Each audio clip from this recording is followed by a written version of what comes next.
Time now for a business update, and we're going to be starting with developments in the semiconductor industry, which is, of course, a crucial segment of our economy. It produces the microchips that you can find in smartphones, cars, or even home appliances. And it's also at the heart of the U.S.-China rivalry.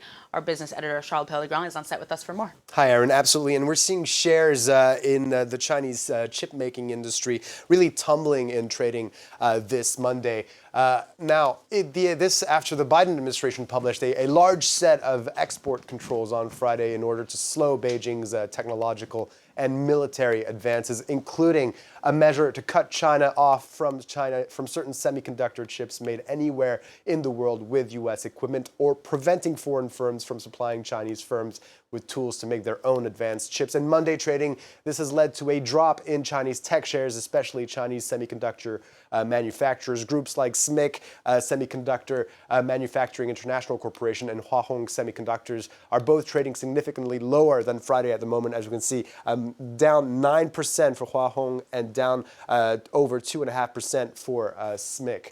Now, the U.S. measures are being described as the biggest shift in policy towards shipping technology to China since the 1990s, the aim being to hinder the development of China's chip manufacturing industry, which the government has been pouring billions of dollars into for years. In Beijing, the move was criticized for violating international trade rules. Of the need to maintain its technological hegemony, the US abuses export control measures to maliciously block and suppress Chinese companies. This practice deviates from the principle of fair competition and violates international economic and trade rules. It will not only damage the legitimate rights and interests of Chinese companies, but also affect American companies' interests.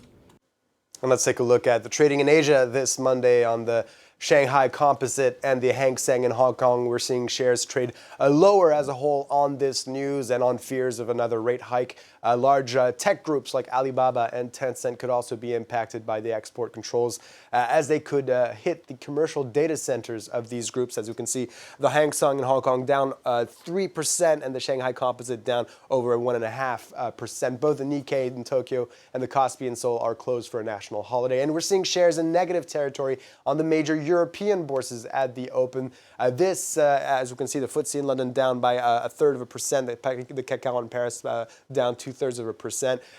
This is the Bank of England said that it would introduce further measures to ensure an orderly end to its purchase scheme announced 2 weeks ago to stabilize bond markets following the unveiling of Liz Truss's mini budget of unfunded tax cuts.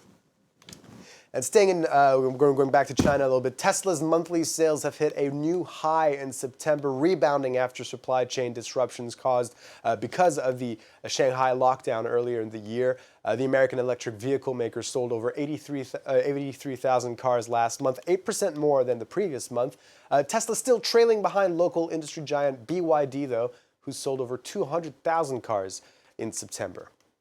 And Musk has benefited from special treatment from Chinese regulators in the past, for instance, wholly owning his Shanghai factory.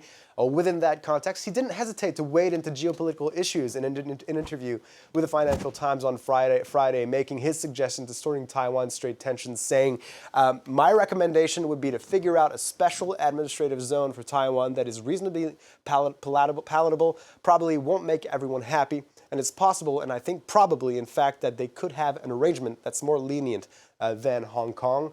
Well, that statement had led him to receiving the thanks of China's ambassador to the U.S. on Twitter, even if that's not Beijing's position on the issue. You can see the tweet by Ambassador Qin Gang here.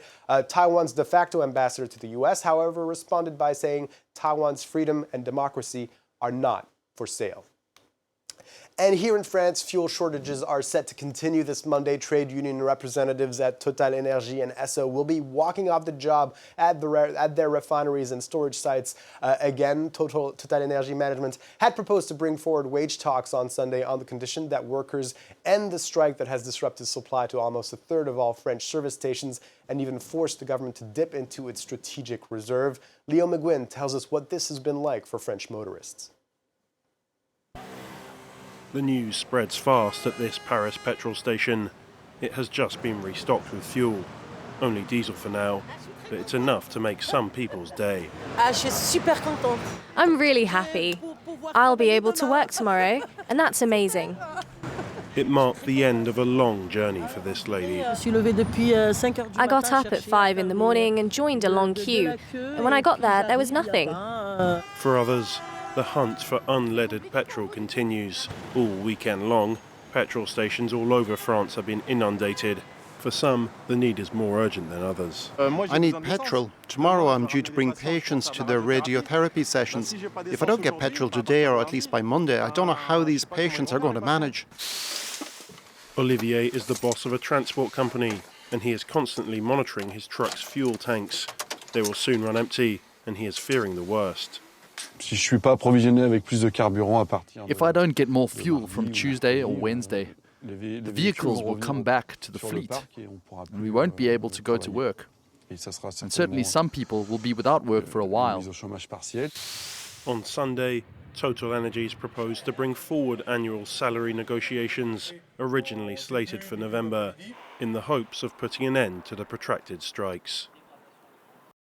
And even school runs in the Paris region are not able to continue this Monday because of these fuel shortages. I admit, Charles, I did see several long kilometers lines yesterday in Paris, so hopefully it'll be resolved as quickly as possible. Charles Pellegrin, thank you.